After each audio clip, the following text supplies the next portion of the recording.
Oh wait, there we go. And we're back. With Burn Babylon Burn 4.4.1, 14.1. As a disclaimer, That's Jeffrey 14.2. Epstein. Oh, there we go. As a disclaimer, Jeffrey Epstein obviously killed himself.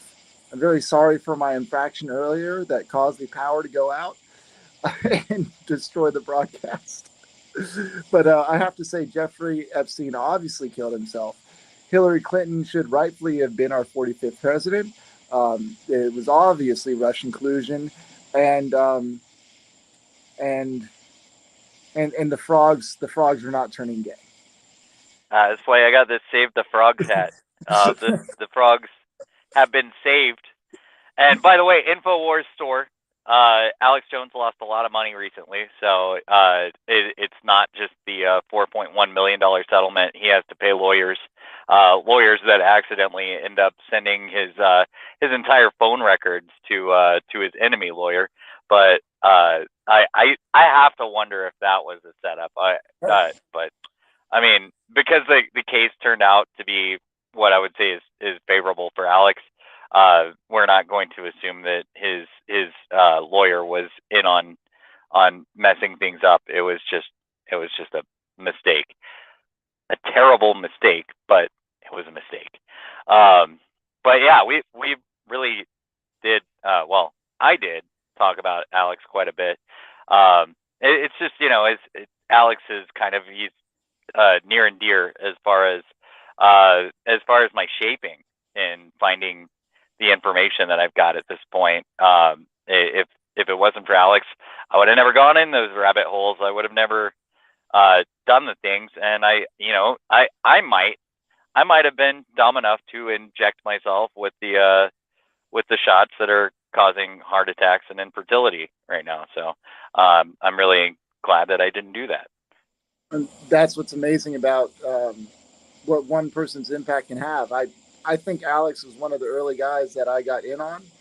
Um, I think um, I think he had a big boost on the Daily Wire and other people like that because they did a stream together for the 2016 election. They did a little toast to the end of Hillary and the Hillary corruption crime family, and I think that's a great transition into the Pelosi crime family. Andy, Oh, I already tell us covered what's it. going on with that. You missed it. I covered it. Oh, But you did. yeah, I just think that the demonic Pelosi family is untouchable. That if China is scared of Pelosi, Congress is scared of Pelosi. Nobody's getting her for insider trading. Nobody's getting her for war crimes. Um, they're they're all war criminals themselves. So her husband's getting away with his DUI most likely. So I I just think that they're untouchable, and they must be high up in the demonic ranks, and she's probably wearing foreskin lotion and drinking baby's blood and all the other stuff that the kookier amongst us likes to say. Just she's one of the head demons. but that's but that's why it's so important to get involved in local politics to be able to start washing out the muck. That's what Steve Bannon is doing such a great job at. I think that's why. What's her name? Kari Lake. Yeah, Is it? yeah. I saw that. I've seen her ad, but I don't know a whole ton about her. But it sounds like what's happening is Bannon's will is being done in a lot of places, and that's just the kind of perfect behind the scenes guy that he is. And I appreciate it. I think that the fights that are gonna come out of these situations are going to be entertaining. Because if he's anything, he's definitely entertaining. I think Trump, he railed on Bannon a couple of times, but he really needs to be singing his praises at this point because if Trump does come back in 2024, it will be due to the work that Bannon's been doing. Bannon's been trying to solve the election fortification process The that honking that disclaimer. they It's got called to the do. Yeah, honking. the honking. Oh, okay. Yeah. So Bannon's been working behind the scenes. I wish he would do more in Texas. But so many people think that Texas, because it's a red state, doesn't have any problems. But we got lawyers, or sorry, we've got judges like the one that came after Alex Jones, and in Houston we have a super tyrannical judge, Lena Hidalgo, who shut the whole city down during the scamdemic. So there's a lot of work that needs to be done in Texas, and I'm glad Bannon's out there just getting people more involved in things. I hope that I hope that everything sort of turns in a way where we're not paying like what is gas right now? I can't see the sign at the moment, but I think it's over $5 for diesel right now, and under $5 for regular. So yeah, like they're bragging that they brought the price of gas down by 70 cents. It's like under Trump, our gas was basically $2.25. It's still 100% more than it was under Trump.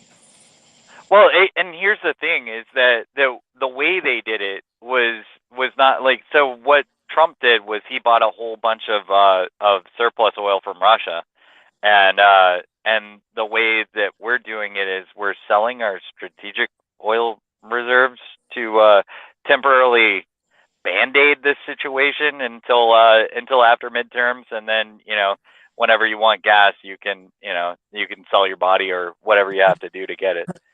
Biden did the number one rule of economics whenever it comes to buying and selling. Trump bought low. Biden sold high. Right. So now we don't have a strategic oil reserve, and it's not necessarily that I care too much about that. Because really, I like, one of my biggest fears at this point is the apparatus of the state turning inwardly on the citizens, and if they have less gas, then maybe it won't be as painful for us. But yeah, this is bad news. It's not gonna. Well, and just to clarify a little bit, whenever it's something you need, if it's something you want to sell, you buy low and sell high.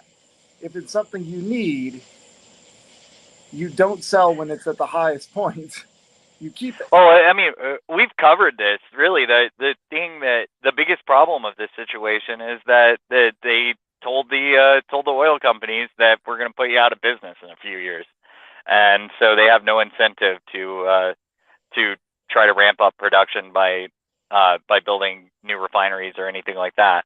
I know that a lot of places in Texas that I've driven through have a lot of billboards up that say, like, why are we getting foreign oil? We have oil right here. So fun stuff as usual. But that just gets into the regulation. I mean, are we supposed to protect Taiwan in order to keep our chip manufacturing up, or get rid of the regulations that stops us from being able to do it here? They set the bar so high here that we actually have to export chip production overseas. I say just we don't worry about chipping anymore. That we start making things the old way. I personally like working on 80s and 90s trucks. It's just way easier to work on them. There's way less hassle. I don't need a seat warmer. I can put on more clothes during the winter. Right.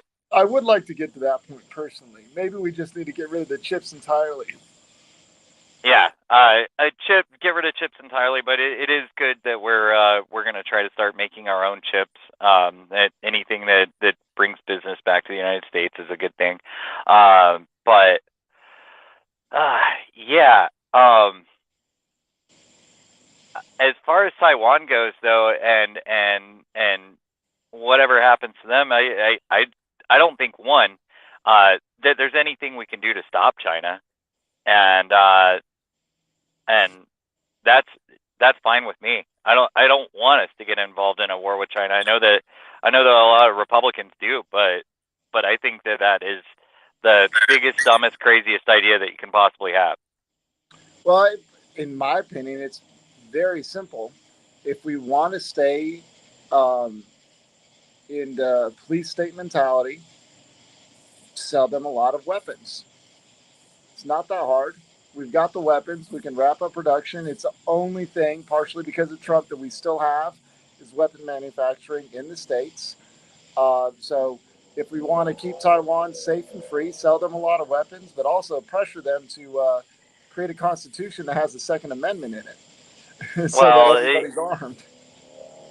it's kind of funny because it in a way that mirrors Ukraine, and we sold Ukraine a lot of weapons. We gave a whole bunch away, and now they're selling them on the dark web.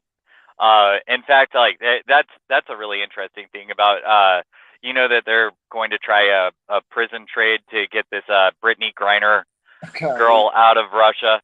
But I mean, and girl, I say questionably because that does not look like a girl to me. And like most of the time, whenever they're trans, they're proud trans. They're like super out about it because they want to correct your pronouns anytime you say something wrong. But this one seems to be sneaking it by. It might be because there could be like some WNBA rules or something like that. But there's no. I think it looks like a dude. I'm not checking. I heard her voice earlier today, and I did a double take. I actually rewinded the video by 10 to 15 seconds because I was like, "That's not a lady. Like, what's going on?" I can't see that being a lady, and but I don't know. I didn't check its pants. And I don't know the motivation as far as if this one wants to be a trans activist or maybe just a lesbian activist or whatever the heck she is. I have no idea. I think the United States speaks from a bad place whenever they're trying to say that a justice system is bad in another country. We've got more prisons and prisoners than anybody in the world, and there's a whole bunch of people that are still in prison in the United States for marijuana use or ownership. And look at what we're doing to Julian Assange and then Ross Ulbright, who's still in prison for starting a website. So Yeah. the United States, it really you can't call the United States some sort of champion of justice here.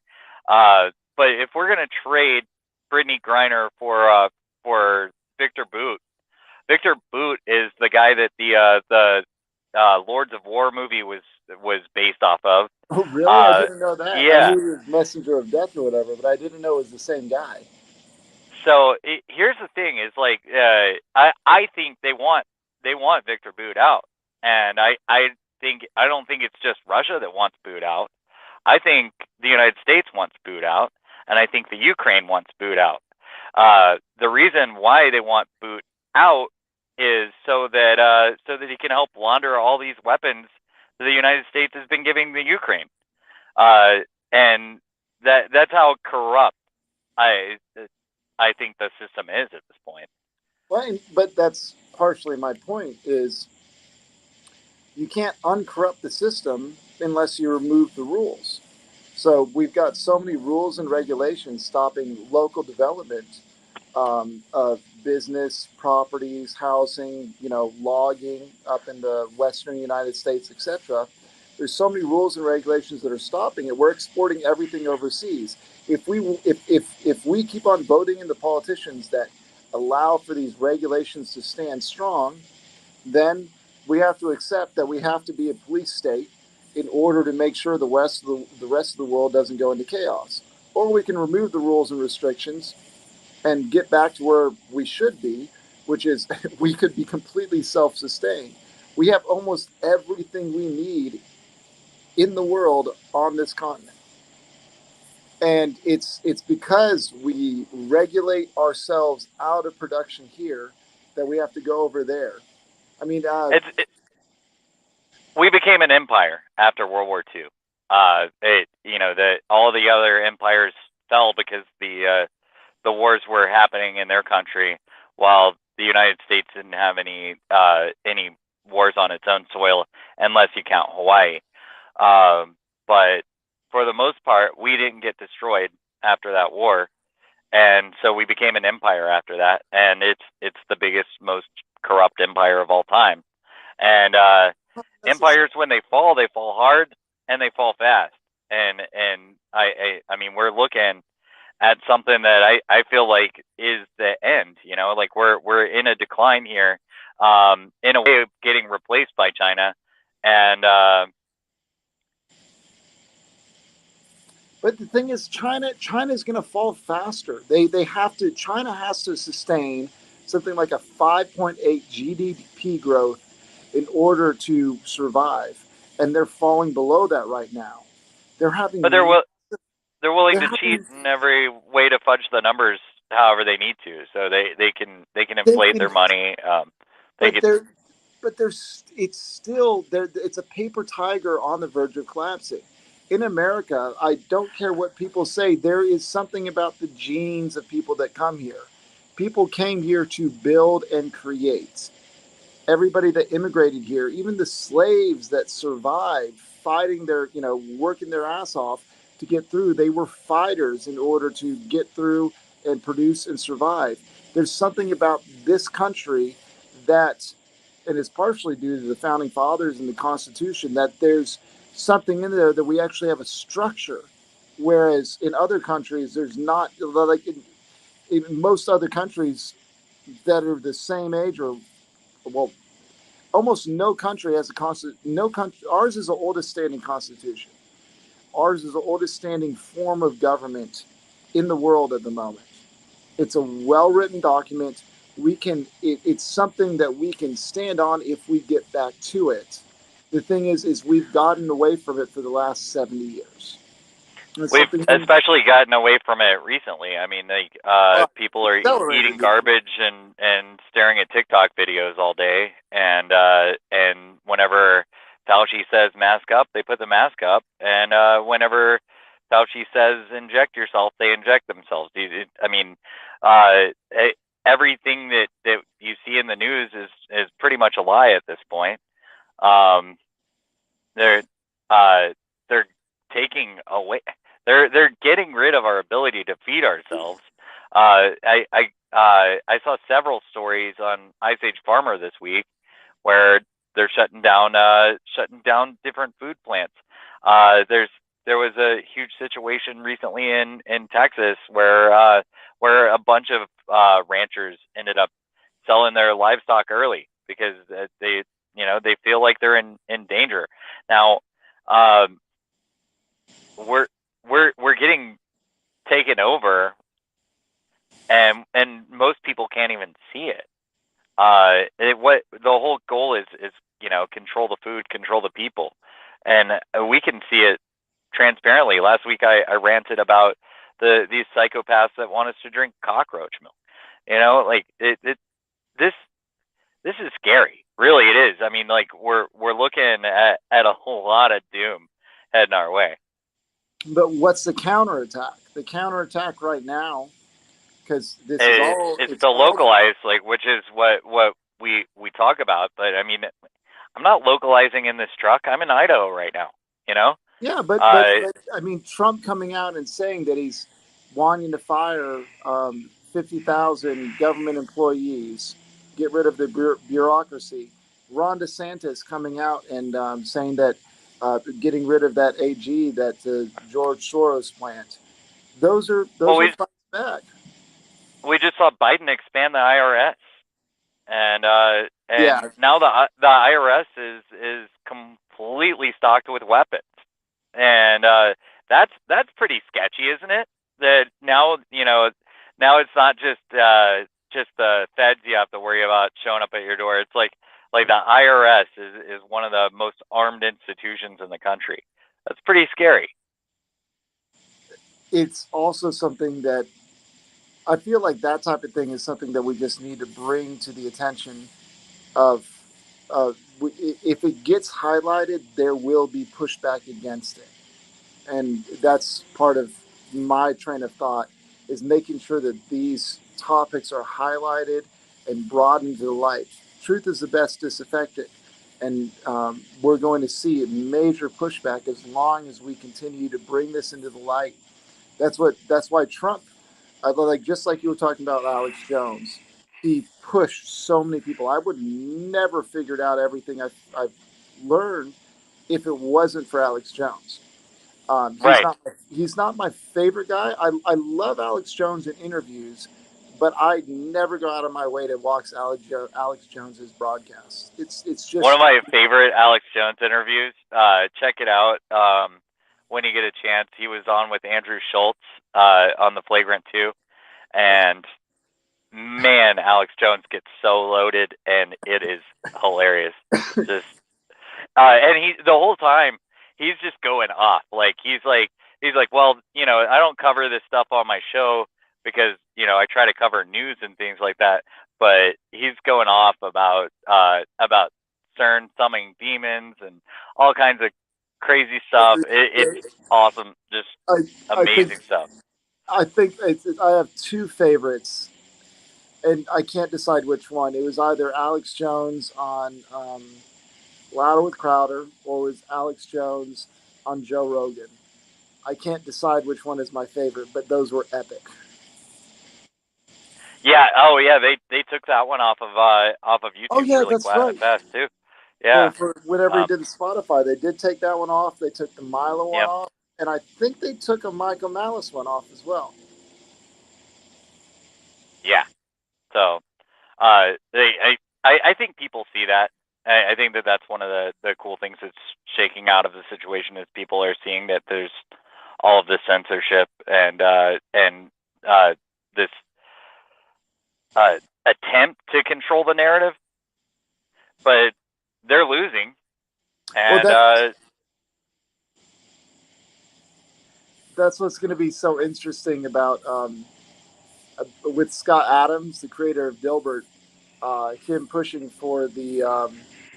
He's basically committed to pushing against that. Is it SEG? What's it called?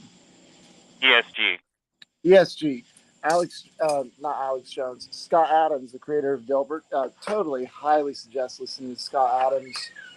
Coffee with Scott Adams. He does it every morning at 9 o'clock my time. I think that's 9 o'clock Central. But I totally suggest listening to him. I listen to him every morning. But he's going to he's committed himself to try to completely take out ESG business practices within the next 6 months. And he's just doing it through persuasion because he has. Yeah.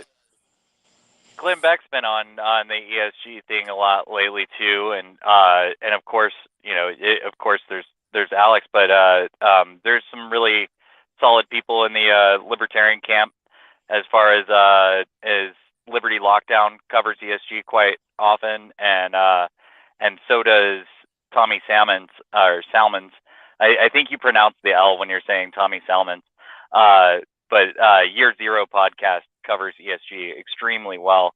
He just did a really good one with Kari from Timeline Earth about does Bitcoin fix ESG, and I just saw a thing where BlackRock is getting involved with Coinbase on a major scale. That's bad.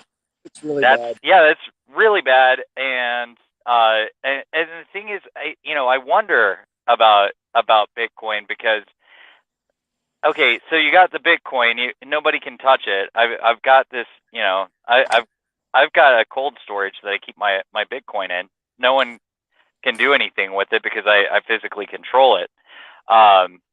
Just a lot like metals and things like that. But whenever it comes to liquidating it, that's where I get concerned because whenever if the banks are not willing to do it, I mean, you saw what happened in Canada with Chrystia Freeland shutting the trucker convoy off from their money, and a lot of them had Coinbase accounts and people were sending them Bitcoin.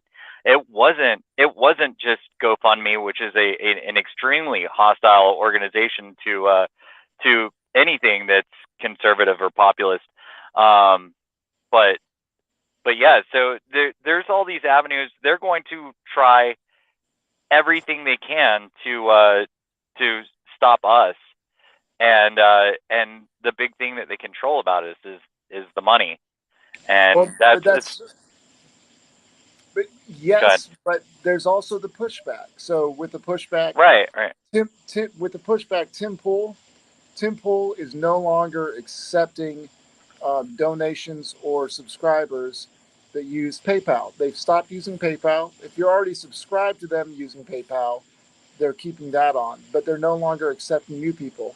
They're using Dan Bongino's, I think it's actually called um, Alternative um, Economy platform to accept payments because Dan Bongino got shut down. I can't remember. Do you remember what Dan Bongino got shut down on because he was using Amazon? I don't, but I do know that they recently tried to cut Eric July out of quite a bit of money with PayPal. There's a lot of, I mean, Patreon came after Corbett. Patreon came after Whitney Webb. All of these people, they didn't even have their stuff on their platform. They were in trouble for stuff they said on other platforms. But do you know what the evolution of locals was? Do you know how that happened? Yeah, exactly. That was retaliation against the Patreon situation. But that was actually out of Jordan Peterson. So Jordan Peterson was basically retaliating against Patreon and trying to build his own platform, and that failed. And then Dave Rubin, who toured like 100 plus cities with Jordan Peterson, found some other people to work with, and they built that system. So the thing is that that's the American attitude. It's try once, fail, try again. We're fighting against it, and so with the system that Tim Pool's getting on, and locals and all these other ones, they aren't dependent on these SEG companies being platforms. They're building their entire ecosystem from the ground up. So it's just somewhat of a whack-a-mole though, because what happens is whenever they start deplatforming people at the level of their bank, and it's happened to people. It happened to Nick Fuentes, for instance. There's a movie out by Jason Rink that completely follows Nick Fuentes' story about he's no-fly list, he can't bank, and he's a young guy saying the wrong thing about a certain group of people, and whenever you talk about this group of people, you lose everything. So that's there is a whack-a-mole going on, and it's funny because when they go for more high-profile people, like they're going after Alex. He's got 2 more trials. They go for Milo. I haven't seen Milo do anything since then. Like in a way, they beat him. There's so many of these people that Tommy, if you want to highlight somebody that got completely beaten down, even though he's still fighting, it's Tommy Robinson. Or oh dang it, shouldn't have said that. You can't even say his name. Well, it's not in the title, so I think we're safe. Well, I mean, I don't know his story, but I do know Owen Benjamin's story, and we talked about it here a few weeks ago. That he's not even on Rockfin anymore, and it turns out as far as I've surmised, because I listened to Owen Benjamin talking to Sam Tripoli, and it turns out that a lot of that came from Owen Benjamin talking about crypto and the Rockfin people wanting they pay everybody in their own crypto coin. So that was kind of like where they had a difference. But at this point, it seems like they've straightened each other. They've straightened everything out. They don't hate each other, but he's no longer on Rockfin. But Owen Benjamin has his own platform, and whenever that gets taken away from him, whichever way possible, he's going to be fine. He lives on a farm. And the biggest Owen Benjamin, that's the comedian that used to be on Steven Crowder, right? Yes, yeah. Even they got rid of him. So, there's like I said, you can't say certain things about certain people or you're gone. And Owen Benjamin lost everybody on the no moon landing. I disagree. I mean, nobody has given a good explanation on the Van Allen belt, and there's plenty more questions on this. But that's something that I don't even want to talk about it just because I don't have everything right in front of me. But Alex Stein raised a ton of those questions up with Tim a couple of weeks ago whenever he was on that show. Yeah, but my main attitude for the moon landing is it doesn't change anything for what we're fighting with right now. So I'm not going to fight over it. In a way, it proves that if you can push a narrative to a certain point, that it just becomes something that's not even allowed to be questioned. It's why, like, even flat Earth, for instance, like they're not allowed to ask the question. It's not taken seriously, first of all, but a lot of places just get rid of anybody that has those kind of questions. And anything involving the government is involving secrets, regardless of what it is. And that is probably the simplest, most surface level way of putting it. There's something secret going on if it involves the government. Yeah, but there's a fight that you can have now and the fight that no longer matters.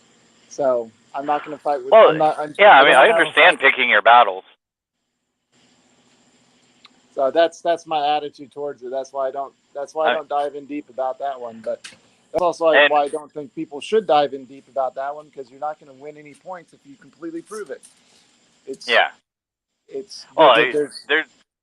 There's another guy that's been extremely deplatformed, one of the most deplatformed persons that exists, as well as Ryan Dawson. So there's a bunch of people that can't exist in the mainstream circles, or you can't even search them up on a lot of things. But when you ask questions about certain things, there's just things that are off limits. There's things that I'm not comfortable with discussing on this show, and I feel like I've danced around a lot of those topics today. You know, if you can hear what I'm saying, there's things that you're not allowed to do.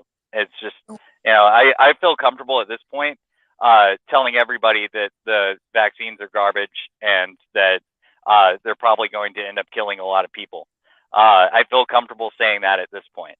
But there was a point not too long ago whenever you said something along those lines and you were gone. Yeah. And so, and the pushback from the people that I've talked about is pretty strong about that. And the main thing is it's just keep on getting the news out there, keep on discussing the topics, because that's, it's bringing all the different perspectives to the light. I mean, back to the Taiwan thing. If you want to, if the government, if the U.S. people want to keep on playing this shell game to where they say, oh, we're producing less carbon here because we have slaves overseas producing it, that means you have to be a police state, and we have to defend Taiwan. If you want to remove the restrictions so that we can actually do what we're best at doing, which is creating, then we don't have to be a police state anymore. If we get to a point to where we stop propping up the military power of Europe, Europe will have to start producing its own military power, and it will no longer have money to provide free healthcare for its citizens. We saw the exact opposite of that happen the other day. That Finland and Sweden were added to NATO. Yeah, 95 to 1 vote in the Senate. So, but the thing is whenever I'm just referring simply to healthcare, these liberal fantasies of having free healthcare, and they point to Slavic countries about free healthcare and all this other stuff. It would not work if they had to have a standing army strong enough to defend themselves. We defend them, they get free healthcare. It's complete BS. And you got to wonder what our incentive is. It's because we've got entangled. We don't want to. We want to try to We be control them by environmentally. proxy, and that's what it is. Yeah, it's you make a treaty with somebody else, and then that person gets hurt by somebody else, and it's like, okay, well, either we beat that person or we figure out how to make a treaty with them, and you just get entangled in this huge web rather than depending on yourself to actually build, survive, and produce. And we've just spread ourselves so thin trying to solve everybody else's problems, and rather than focusing on what we can actually do here and allowing us to be the best that we can be. But no, instead of doing that, we just keep on getting more entangled and more entangled and more entangled. And that's personally why I want Trump to get back in, and I want either Ron Paul or You Rand mean Rand Paul or Paul? Rand Paul or Ron DeSantis to be VP and then do the next 8 years. I want Yeah, people that actually want us to be independent to be in office for the next, what would that be, 12, 12 years, and allow us to clean the slate. I don't know if it's if necessarily if it's if electing the right people is the goal here. But something has to change. Or we don't have anything after that. If things don't change, we're just doomed. So speaking of DeSantis, we had that story happen this week as well. He got rid of one of the Soros. Was it a DA or a prosecutor? It was a Soros prosecutor. Yeah. They got rid of. That was amazing.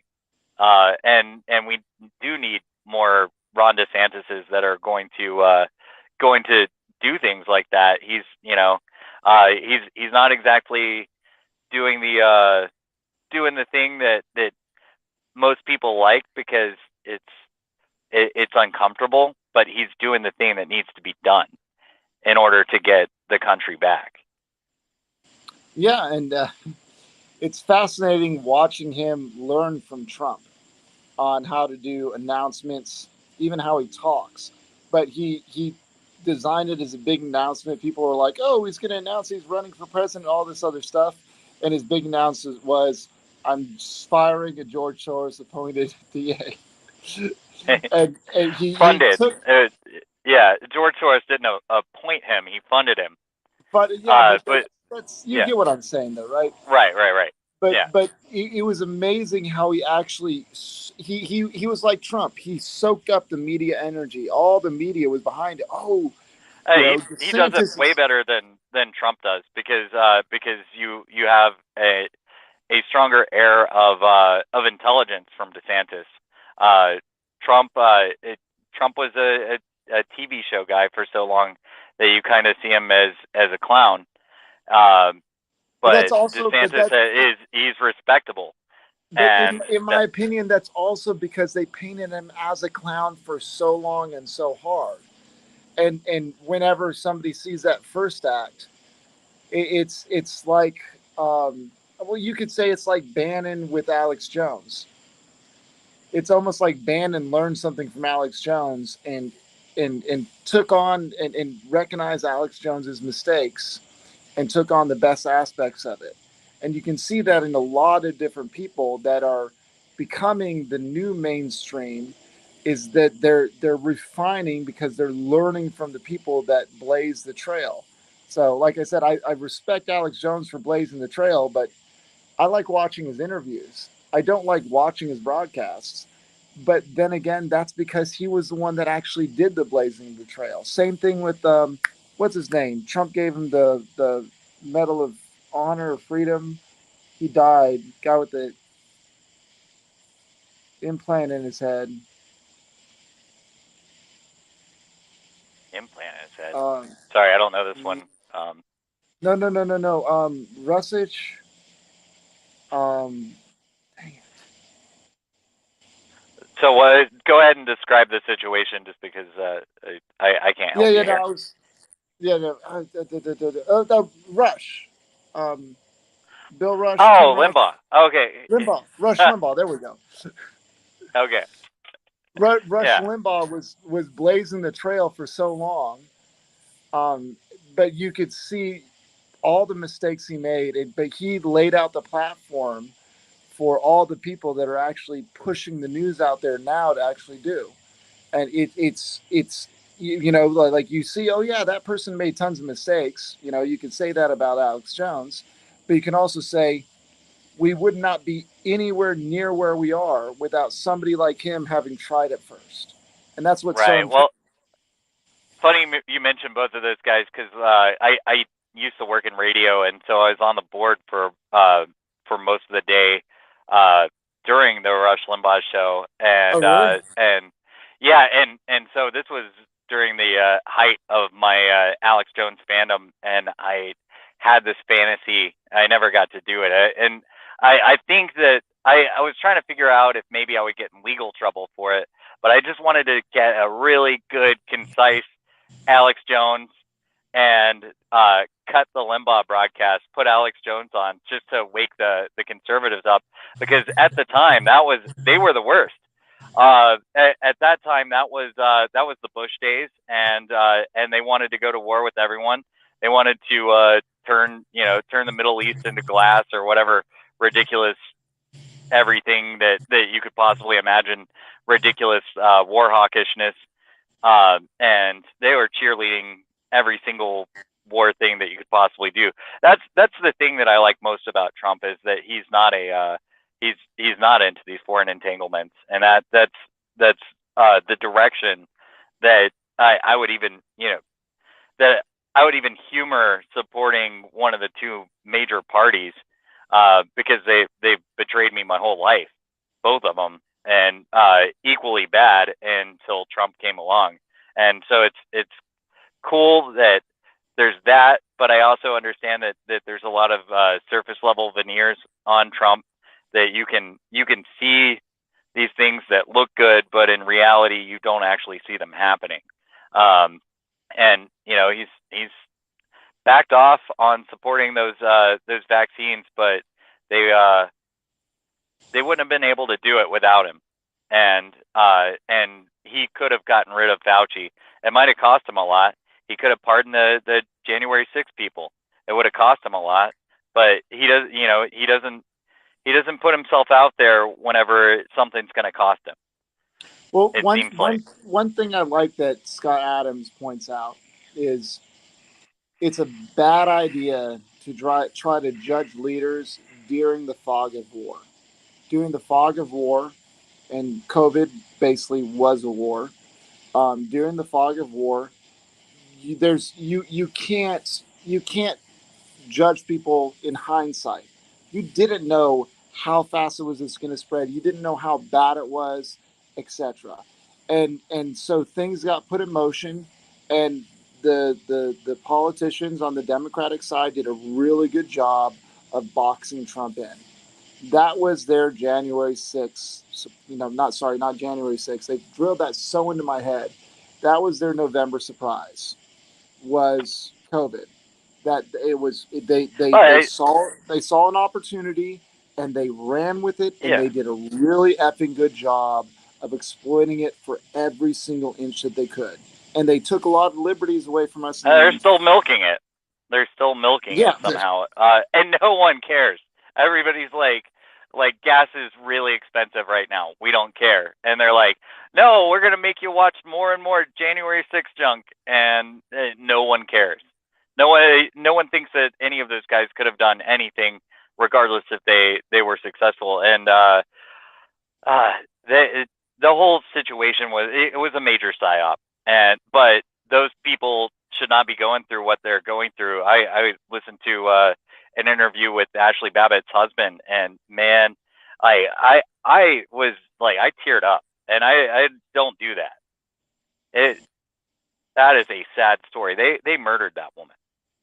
it's brutal what's been going on, and part of that whole thing, like I said, it's making sure the story stays alive, keeping it in the limelight, so that they can't do it again. And the more they do it, as Scott Adams talks about, um, basically, it was really funny. I think I mentioned this to you before, but I think I did mention it before. But Scott Adams, on watching the January 6th, he did not want Trump to run again. Now he wants Trump Right, to run again just to say "f you." right, I right. think the January And 6th completely failed. I'm there too. It's really kind of how it is. It's like I think Florida probably needs more years of DeSantis, and so there's that. And then if Trump runs again, that it's a big fu to them. I don't know if he's going to accomplish great things or not, but you know, it it he's got a second chance, or he could have a second chance, and maybe he'll pardon these people because man, they're ruining these people's lives. There's a guy committed suicide in prison not too long ago that's involved in this, and it's terrible what they're doing to these people. We've had such a bad run of presidents that I think just accomplishing no new wars is a pretty major accomplishment. So that's why I Yeah, want him back in. I mean, there's no new.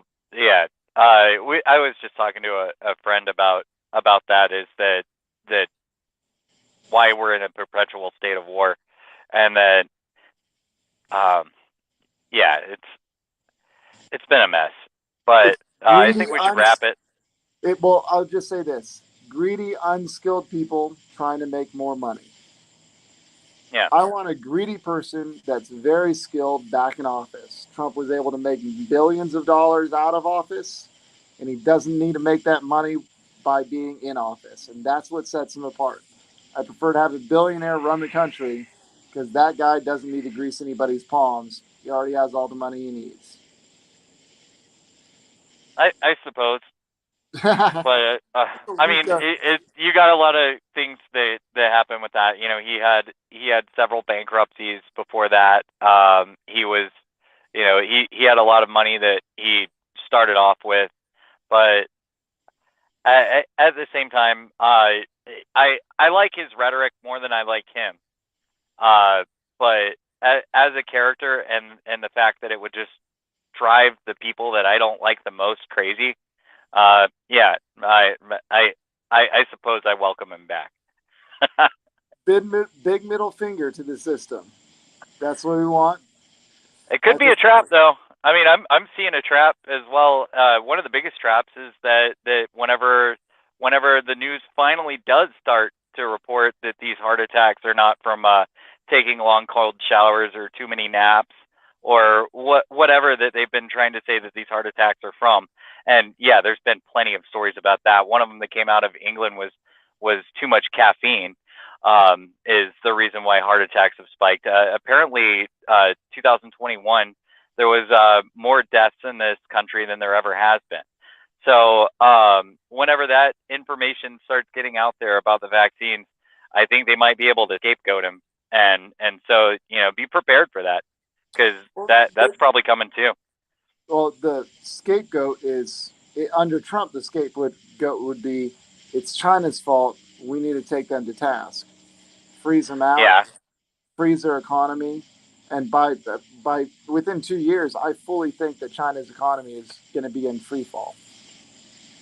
I Because I really doubt that. I think that they played the long game well, I and uh, I don't I and don't they're going think to be able I to don't think exploit those resources from Africa. Man, they got a lot going for them.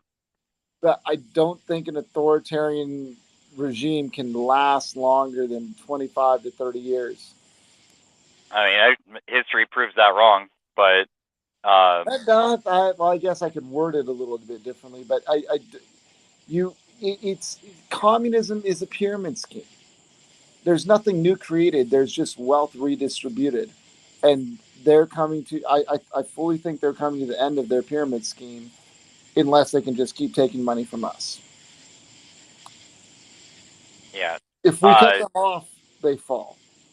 We lower If we lower regulations, they fall. There's already no new investment going into China. we'll see what happens. Yep. All right, catch you guys next week for number 15, and hopefully we don't have any problems. Yep. This has been Burn Babylon Burn. Peace out. Peace. Thanks.